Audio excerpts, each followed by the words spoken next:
Tropical forests are home to many plants and animals of the most biodiverse habitats, but they're also important for ecosystem services, so things like regulating the climate, purifying water, preventing us from having pandemics and disease. So they're hugely important. But one of the most important roles of tropical forests, and it's something that the Size of Wales hinges all its work upon, is the fact that Indigenous peoples have been living very well in their tropical forests, and local communities and forest communities have been living there for millennia and managing them incredibly well and sustainably. And so we recognise that Indigenous knowledge, and that local people have the knowledge to be able to manage them very sustainably for our futures, for the future of the planet.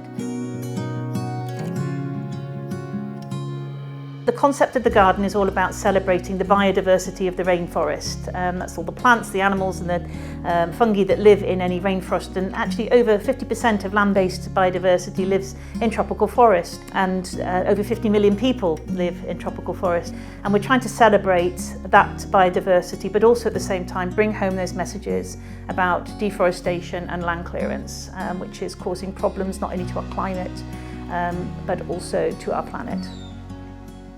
We're going to be using 313 species in the garden of plants and fungi, and that is a number that correlates to the number of different tree species that can exist in just 1 hectare of tropical forest. We've got 2 distinct areas of the garden. We've got a woodland edge area and an alpine scree planting. So we're going to have very tight ground cover layer, like here, where nothing is above sort of 10-20 centimetres high and undulating, so you're kind of accentuating the scale, the changes in scale. So we've got, you know, makes you feel like a giant some ways, and then we have other plants where they're enormous and have enormous leaves and make you feel tiny. So it's slightly taking you out of your everyday experience of gardens and making you kind of rethink about plants and gardens.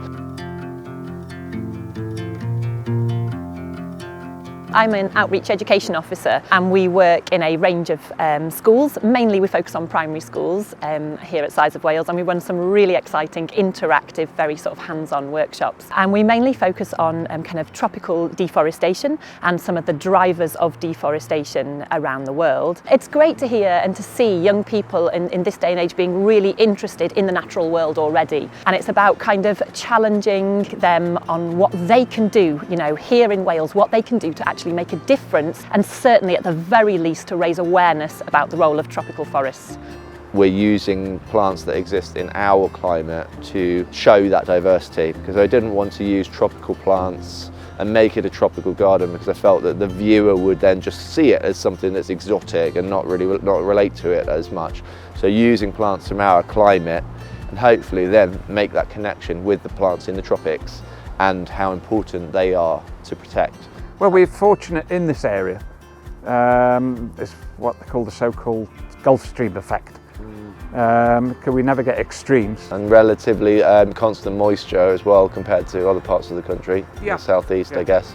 Everyone's got this concept about North Wales that it's freezing cold and pouring down with rain. I mean, it pours down with rain in the mountains, but we're near the coast. We only get half that rainfall. As consumers every day are making choices in what we buy to eat and clothe ourselves, that does affect what happens in the tropics. So trying to forge that connection with choices we make and our own everyday environments, and how that affects things that happen maybe halfway across the world, is a big part of the story. Buying things in your supermarket trolley or even in your pension pot, those commodities actually drive deforestation overseas. And so the garden is bringing these messages home, saying it's not all about far in the tropics, it's actually here in the UK, in Wales, in your homes. We want Wales to become the first deforestation-free nation. So our vision is for a future with forests, and looking towards Indigenous forest communities and thriving in healthy tropical forest, and for the future safety of our planet.